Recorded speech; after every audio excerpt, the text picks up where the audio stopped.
Hello दोस्तों। तो आज हम लोग कुछ नया सीखने वाले हैं। आज हमारा क्वेश्चन दिया हुआ है mod of x is greater than equal to 7। ठीक है, और आपको इसमें फाइंड करना है एक्स का वैल्यू, है ना। फाइंड करना है एक्स का वैल्यू। सॉल्यूशन देखिए, इसे बनाने का बहुत सारा तरीका है। ठीक है, अगर हम इसे चाहें तो बहुत सारा तरीका से हम इसे बना सकते हैं। ठीक है, पर मैं चाहता हूं कि एक ऐसा तरीका जो आपने शायद ना देखा हो या फिर कम देखा हो, तो उस तरीके से हम इसे सॉल्व करते हैं। ठीक है, और फिर देखते हैं जरा क्या है। ठीक है, आगे बढ़ते हैं। तो mod x is greater than equal to 7 यह दिया हुआ है। ठीक है, क्या हम इसे इस तरह से लिख सकते हैं कि mod x minus 0 is greater than equal to 7। ठीक है, क्योंकि x माइनस 0 तो x ही हो जाएगा, तो ये स्टेप सही है। चलिए, क्या देखिएगा, एक चीज जो मैं यूज करूंगा, ये कॉन्सेप्ट है। अगर मैं ये कहूं कि a माइनस बी का मॉड दिया हुआ है ना, mod of a minus B, इसका मतलब क्या होता है? इसका मतलब होता है distance, distance between a and b। ठीक है, a और b के बीच की दूरी को बोलते हैं a माइनस बी का mod. Distance between a and b कहें या फिर कह सकते हैं distance between b and a, एक ही बात है ना। तो मान लीजिए कि यहाँ पे a है और यहाँ पे b है, तो इसके बीच की जो दूरी है, दूरियां जो है, वो दूरियां जो है, वही डिस्टेंस जो है वो रिप्रेजेंट करता है a माइनस बी का मॉड।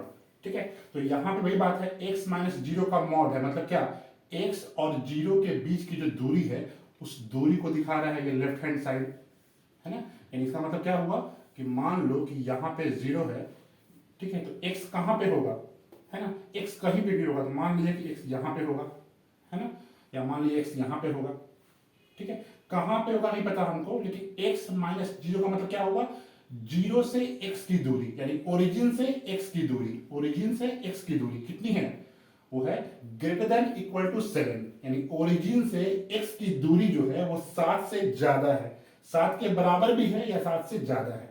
तो ओरिजिन से 7 यूनिट हम आगे चले जाएंगे, यानी यहां कहीं पे हमारा होगा x, या 7 यूनिट हम चल जाएंगे पीछे, तो यहां कहीं होगा हमारा x।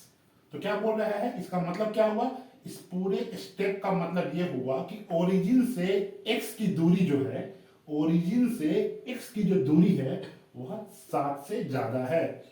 तो सोचिए कि ओरिजिन से हम कहां पे जाएं, है ना, हमें x ढूंढना है। तो ओरिजिन से x ऐसी दूरी पे है कि वह दूरी 7 से ज्यादा है। तो ओरिजिन से हम कहां जाएं कि हमें x मिल जाए, ऐसा x जिसकी दूरी ओरिजिन से 7 से ज्यादा हो या 7 के बराबर हो। ठीक है, तो ओरिजिन से अगर हम 7 यूनिट राइट साइड में गए और 7 यूनिट हम लेफ्ट साइड में गए, तो हम यहां पहुंच गए पॉइंट ए पे, और यहां पहुंच गए हम पॉइंट बी पे। अब क्या बोल रहा है कि ओरिजिन से x की दूरी ऐसी है कि वह दूरी 7 से ज्यादा है। इसका मतलब ये कि आपको इधर का एरिया लेना है ना, ये रीजन लेना है। ठीक है, और यहाँ पे आपको ये रीजन लेना है, तभी तो ना। ओरिजिन से ऐसा जाना है, ओरिजिन से x वैसा लेना है जिसकी दूरी 7 से ज्यादा है। तो ओरिजिन से हम जाएंगे 7 यूनिट लेफ्ट में, और 7 से ज्यादा दूरी होनी चाहिए। तो 7 से जब ज्यादा दूरी होनी चाहिए, इसका मतलब ये कि बी पॉइंट से आगे, यानी ये रीजन लेंगे हम, है ना। और ओरिजिन से 7 यूनिट हम जा रहे हैं लेफ्ट की तरफ, लेकिन बोल रहा है 7 से ज्यादा होना चाहिए, यानी हम ये रीजन लेंगे हम। ठीक है, यानी हमारा आंसर क्या हुआ, ये और ये। तो हम कैसे लिखेंगे, तो लिखेंगे माइनस इंफिनिटी से लेकर के 7 तक, ये नंबर क्या है, 7 है ना, -7 है। ओरिजिन से 7 यूनिट लेफ्ट जाएंगे तो -7, ओरिजिन से 7 यूनिट राइट जाएंगे तो +7।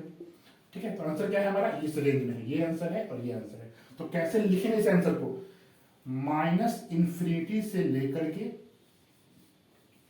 7, -7 तक, माइनस इंफिनिटी से लेकर के -7 तक। ठीक है, एक हमारा ये आंसर हुआ। ठीक है, देखिए -7 शामिल होगा कि नहीं, -7 जो है वो शामिल होगा, है ना।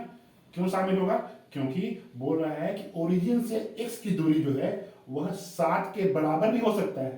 तो ओरिजिन से ऐसा लेना है, इतनी दूरी पर लेना है x, x क्या क्या हो सकता है ये सोचना है हमको। तो x हमें वो लेना है जिससे कि ओरिजिन से उस पॉइंट x की दूरी या तो 7 हो या 7 से ज्यादा हो। तो 7 होगा तो कितना हो जाएगा यहीं पे यानी पॉइंट बी पे, यानी -7 भी शामिल होगा।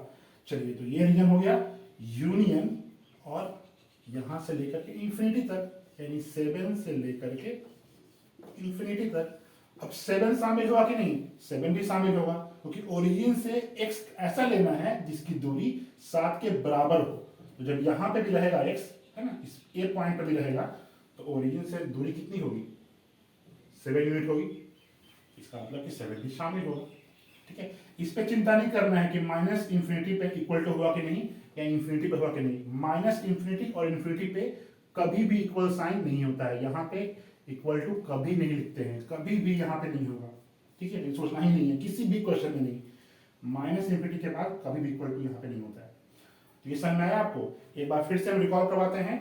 x माइनस 0 का मतलब क्या हुआ कि ओरिजिन से x की दूरी, यानी x आपको ऐसा लेना है सच दैट ओरिजिन से x की दूरी जो हो, वो जो दूरी हो वो या तो 7 हो या 7 से ज्यादा हो, है ना। तो मान लो एग्जांपल के रूप में कि यहाँ पे हम ओरिजिन ले लिए, ठीक है, तो ओरिजिन से हमें x कहाँ लेना है, तो बोल रहा है ऐसा लीजिए कि दूरी क्या हो, 7 हो या 7 से ज्यादा हो। तो ओरिजिन से हमें 7 ले लेते हैं लेफ्ट साइड में और 7 लेते हैं राइट साइड में। जब ओरिजिन से राइट साइड में हम पॉइंट लिए 7 यूनिट, तो पॉइंट ए पे पहुंचे, और लेफ्ट साइड लिए तो पॉइंट बी पे पहुंचे। अब क्या बोल रहा है, ओरिजिन से x की दूरी 7 से ज्यादा हो, है ना, ज्यादा हो मतलब ये रीजन लेना है ना, 7 से ज्यादा हो, ज्यादा हो मतलब ये रीजन लेना है ना, 7 से ज्यादा हो ये रीजन। इसीलिए माइनस इंफिनिटी से -7 शामिल होगा, यूनियन 7 से इंफिनिटी। ठीक है, धीरे धीरे आप इसमें बहुत कुछ सीखिएगा। ठीक है, चलिए आज के इतना ही। सब्सक्राइब कर लीजिए स्लैंटेड व्हाइट बोर्ड।